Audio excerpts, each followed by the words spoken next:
Miguel, I just wondering, have you heard from the referee about Monday? I mean, because clearly the second yellow was a wrong decision. Has anybody contacted you and said, we're sorry about that? Yeah, we have the report, but I would keep that confidentially to myself. Does it irritate you? I mean, they're saying sorry, but it doesn't really make any difference. You can say sorry all day and it means nothing. Well, I think every referee has the intention to have the best game and try to be as fair as possible and make all the right decisions. And we all make decisions. And when we do, just apologizing is the least that you can do and try to improve and be better. But they don't seem to improve. They seem to, when the referee he's got a game on Saturday, he's a fourth official, there doesn't seem to be any real comeback on them unless it's a really bad mistake. There is not another solution at the moment. You know, when you have players, you have certain amount of players, referees, they have certain amount of referees, they will try to do the same, and Howard is trying to improve and change that, and he's trying various different ways to do it. He's been very open about the process and what to expect on it, and that's it. And we have to focus, and my job is to focus on something else. Okay, just ask you briefly, Tom's party at right back is something that probably not a lot of people expected this season. And obviously there's the idea is for him to step in to midfield at times. Can you do that when you've got, say, Zinchenko playing and two players stepping into midfield, or is that too much, too risky? Depends where you have the ball, for how long you have the ball, in which areas, which other relationship you have, you know, what type of opponent you play, and what spaces they're going to give you, where they're going to try to threat you. Everything is possible. I don't think that positions are defined by only certain qualities, and especially in modern football, you see that a lot. So that's it. I mean, the first couple of games, Gabriel has been on the bench. I know he's come on and made an impact, but it must be difficult for him to sort of almost understand, considering he played every game last season and he was one of your best players last season. So he find himself out of the team. Yeah, but we have to focus on what is ahead and what is now and how we're going to evolve that. And there will be different relationships. Like Gabi will play a lot of games, I'm sure, and it's about bringing the competition high and try to make the team play better and be more dominant and win more games. That's the purpose of all of us. Do you explain to someone like him why he's not playing, or is it just... Yeah, especially someone that has played a lot of minutes and games with us in the last year, obviously. I don't know if he understands. I told him, and I think he understands the reason. Whether he agrees or not, that's something different. But the best way to do it is when you play, just tell me how blind and wrong I am. Yeah.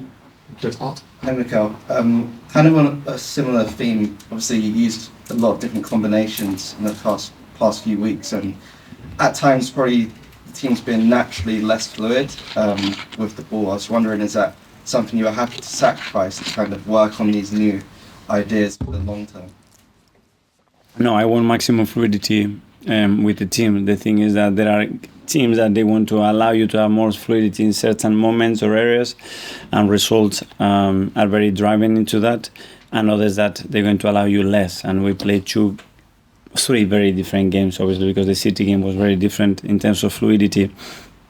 And then we had moments in games against Forest and Palace that we had a lot of moments, and others that is very difficult when you attacking 10 men in those spaces. So fluidity is not probably the word that is going to come out like the best.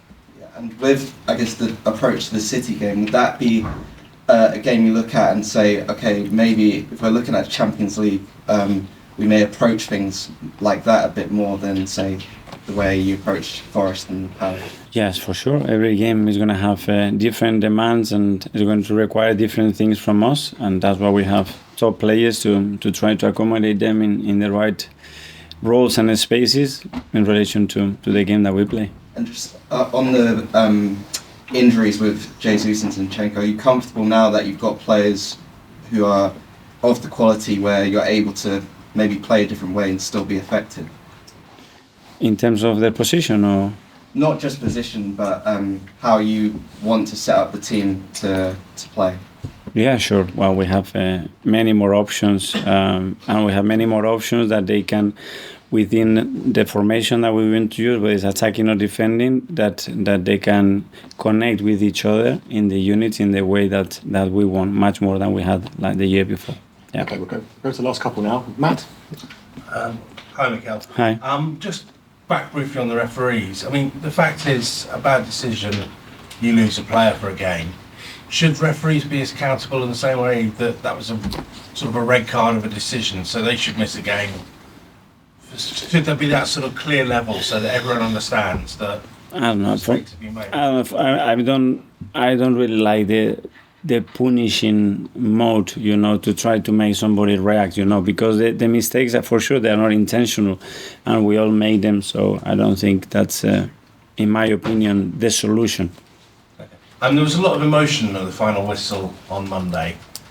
How do you keep that sort of... I mean, it seemed like it was a must-win three-pointer at the end of the season, not the beginning.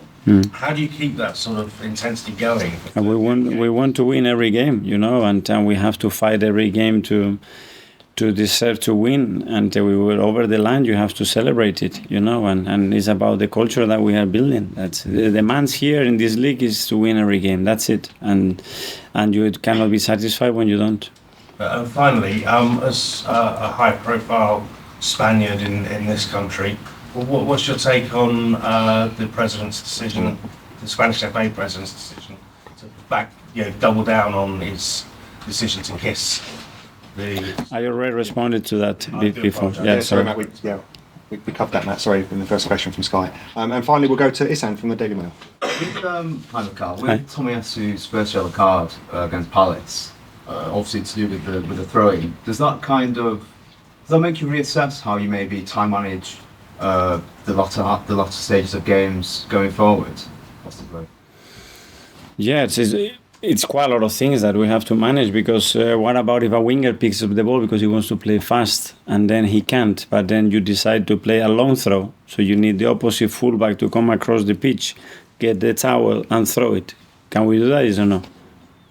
And with obviously with Raya on the bench against Palace, how did he react to obviously being on the bench, and with Aaron Ramsdale, how's he taken the new obviously competition? That's very good. He's just arrived, and he's settling really, really well, and he's building a really strong relationship with Aaron, and I'm really happy with that.